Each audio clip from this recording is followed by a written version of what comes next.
Welcome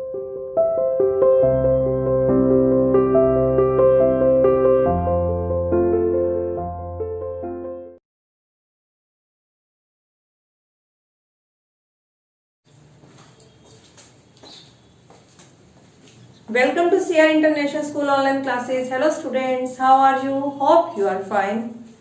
बेटा हम chapter number 4 पढ़ रहे थे हिस्ट्री का. ठीक है, हिस्ट्री की बुक हमने स्टार्ट की थी. चैप्टर नंबर 4 पढ़ रहे थे द मुगल एम्पायर.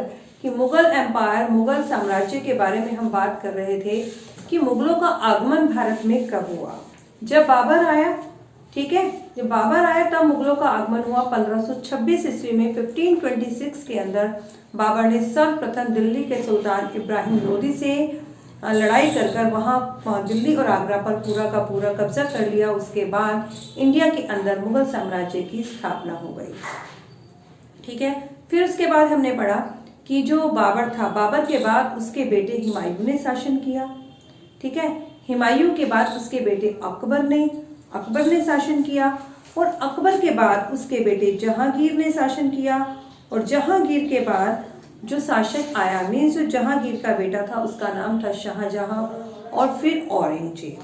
जो औरंगजेब था वो लास्ट पावरफुल शासक था. मतलब मुगल शासक तो चलते आए अंग्रेजों के समय तक, लेकिन जो सबसे पावरफुल मुगल शासक थे, लास्ट मुगल शासक था, वो था Aurangzeb.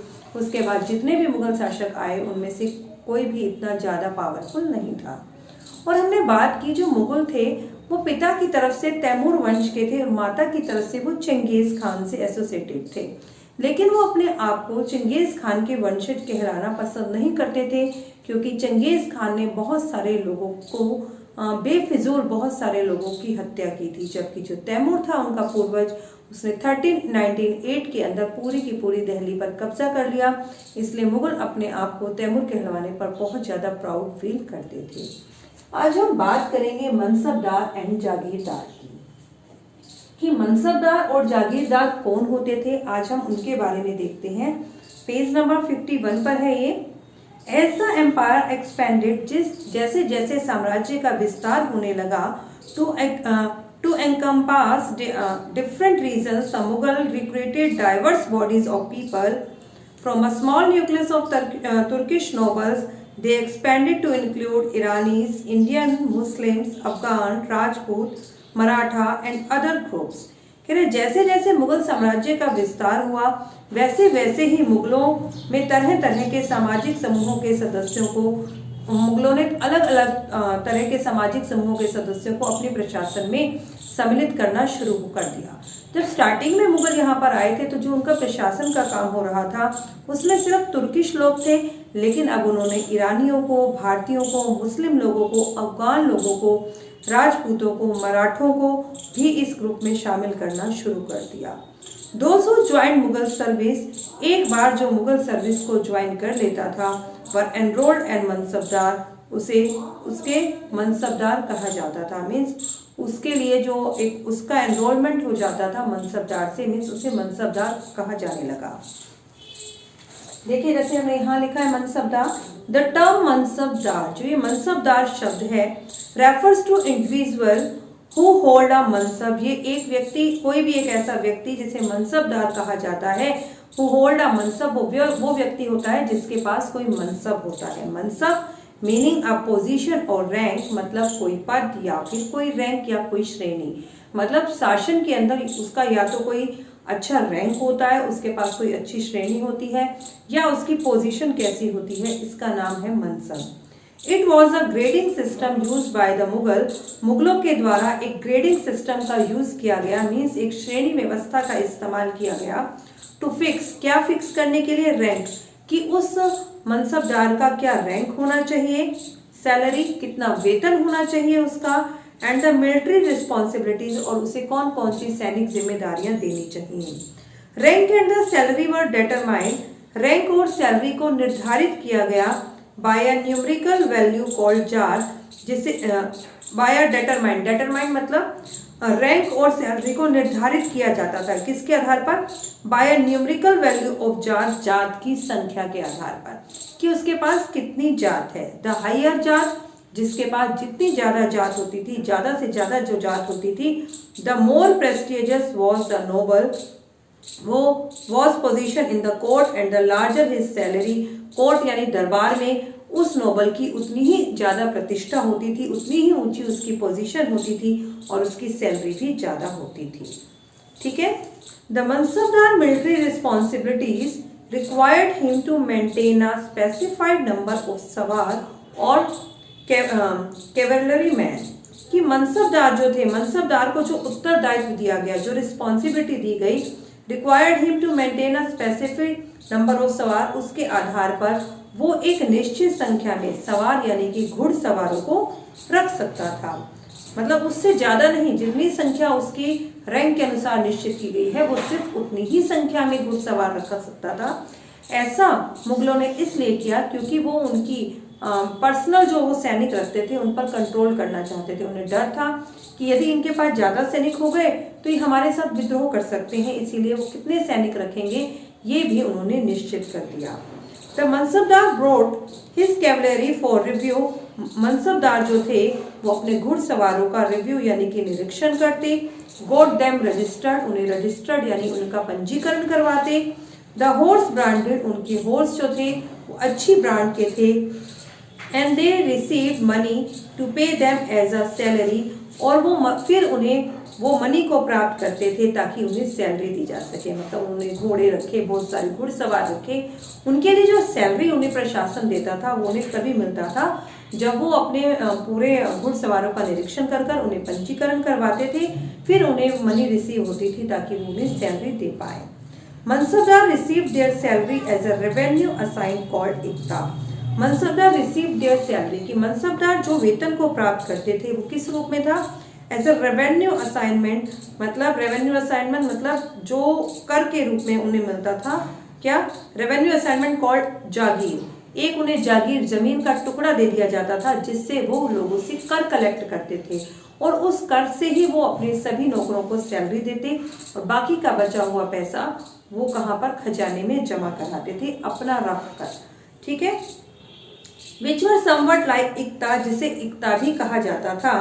But unlike muqti, most mansabdar did not actually reside in और एडमिनिस्टर देयर जागीर, लेकिन मुक्ति के विपरीत, हमने मुक्ति के बारे में पढ़ा था, मुक्ति से विपरीत जो मनसबदार थे वो जो थे वहां पर रहते नहीं थे, जहां पर उनकी जागीर थी उस जागीर पर, वो उस जमीन के टुकड़े पर रहते नहीं थे और ना ही वो वहां पर कोई प्रशासन का काम देखते थे। They only had right to revenue their assignment, उन्हें सिर्फ राइट था, उन्हें सिर्फ अधिकार था कि वो उस जमीन के टुकड़े से कर यानी टैक्स को कलेक्ट कर सके, which was collected for them by there servant, और उनके लिए भी ये जो टैक्स था उनके सर्वेंट ही कलेक्ट करते थे।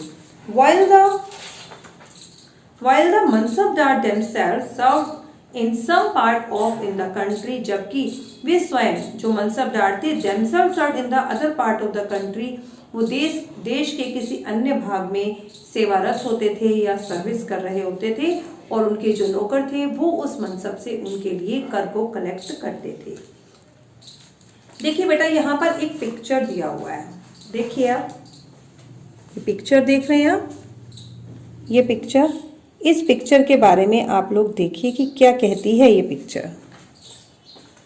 मनसबदार और मार्च विद अ सवार, इसमें जो मनसबदार है वो मार्च कर रहा है, मतलब सैनिक टुकड़ी चल कर आ रही है, विद देयर सवार, उसके साथ उसके सवार हैं, मतलब घोड़े पर सवार लोग भी हैं।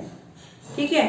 और नीचे एक फिगर दिया है, उसमें दे रखा है detail from a miniature from Shah Jahan reign depicting corruption in his father administration. नीचे एक मिनिएचर, एक लघु चित्र दिया गया है शाहजहां के समय का, जिसमें बताया गया है कि उसके पिता के काल में, शाहजहां का जो पिता था वो जहांगीर था, कि उसके शासन काल में किस तरीके से प्रशासन में करप्शन यानी कि भ्रष्टाचार था।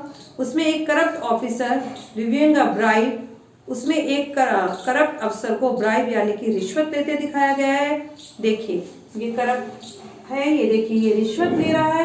And the tax collector punishing the poor peasant, यहाँ पे जो टैक्स कलेक्टर है, टैक्स कलेक्ट करने वाला जो व्यक्ति है, ये गरीब जो किसान है उन पर डंडे बरसा रहा है। आप देख रहे हैं ना, उन्हें पनिश कर रहा है।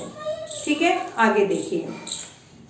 In Akbar reign, these jagirs were carefully assigned so that their revenue were roughly equal to the salary of the mansabdar. कह रहे कि अकबर के शासनकाल में, जब अकबर आया मीन्स पहले बाबर फिर हुमायूं फिर अकबर, अकबर के शासनकाल में जागीरों का सावधानी पूर्वक आंकलन किया गया कि कैसी कैसी जागीर है और वहां से कितना कितना कर कलेक्ट किया जा सकता है ताकि इनका राजस्व मनसबदार के वेतन के बराबर हो। मतलब जितना कर उस जागीर से कलेक्ट किया जा रहा है उतना ही मनसबदार का वेतन होना चाहिए। हम मनसबदार को जितनी जमीन दे रहे हैं उससे जो टैक्स कलेक्ट किया जाएगा वो उसके वेतन के बराबर होना चाहिए। But Aurangzeb right this was no longer, लेकिन औरंगजेब के शासनकाल आते आते तक ये प्रथा नहीं रही। And the actual revenue collected was often less than granted sum, बल्कि जो वहाँ से कर कलेक्ट करते थे वास्तव में जितना उन्हें मतलब उनके लिए सैलरी ग्रांट की गई थी वो उससे भी कम था। There was also a huge increase in the number of mansabdar, और उस समय में बहुत ज़्यादा संख्या में मनसबदार की संख्याओं में बढ़ोतरी हुई, which mean a long wait before they received a इक्ता। इसका मतलब उन्हें मनसबदारों की संख्या में अत्यधिक वृद्धि हुई जिसके कारण जागीरदारों को जागीर मिलने से पहले एक लंबा इंतजार करना पड़ता था। ठीक है, कब की बात है? औरंगजेब के समय की। As a result this other factors created a shortage in their number of jagir, जिसका रिजल्ट क्या हुआ कि वहां पर जागीरदारों की संख्या में कमी हो गई। As a result many jagirdars try to extract much revenue as possible, और ज़्यादातर जो जागीरदार थे उन लोगों से ज़्यादा कर कलेक्ट करने की कोशिश करने लगे। पॉसिबिलिटी जितनी पॉसिबल हो पाए उतने ज़्यादा से ज़्यादा वो कर कलेक्ट करने लगे। वाइल दे हैड एक जागीर, जब उनके पास जागीर थी। Aurangzeb was unable to control this development in the last year of his reign, लेकिन अकबर जो औरंगजेब था वो अपने शासन के अंतिम समय के अंदर, अंतिम सालों के अंदर इस डेवलपमेंट को, इस परिवर्तन को वो रोक नहीं पाया। And the peasantry therefore suffer tremendously, और जिसके कारण पीजेंट्री जो किसान थे उन्हें सबसे ज़्यादा ट्रमेंडसली बहुत ज़्यादा उन्हें सफ़र करना पड़ा, बहुत ज़्यादा मुसीबतों का सामना किसानों को करना पड़ा। तो बेटा आज हमने मनसबदार और जागीरदार के बारे में पढ़ा। मीन्स मनसबदार कौन होता था? जब किसी एक व्यक्ति को कोई एक जमीन सौंप दी जाती थी जिसे मनसब कहा जाता था, और वहां का जो इस व्यक्ति को वो सौंपी जाती थी वो वहां का मनसबदार होता था। मनसबदार का काम था कि वो वहां से कर को कलेक्ट करे। ठीक है, जितना कर वो कलेक्ट करता था लगभग वो उसके वेतन के बराबर होता था, और वो निश्चित संख्या के अंदर ही घुड़सवार या सैनिक रख पाता था। ठीक है बेटा, आज हमने इस बारे में पढ़ा। आप इसे अच्छे से रीड कीजिए और समझने की कोशिश कीजिए कि वास्तव में मनसबदार और जागीरदार प्रथा क्या वास्तव में सही थी? ठीक है, अकबर के शासनकाल की सही थी या फिर औरंगजेब के शासनकाल में? आप डिफ्रेंशिएट कर सकते हैं इसे। ठीक है बेटा, इसे अच्छे से रीड करना है आप लोगों ने। ओके।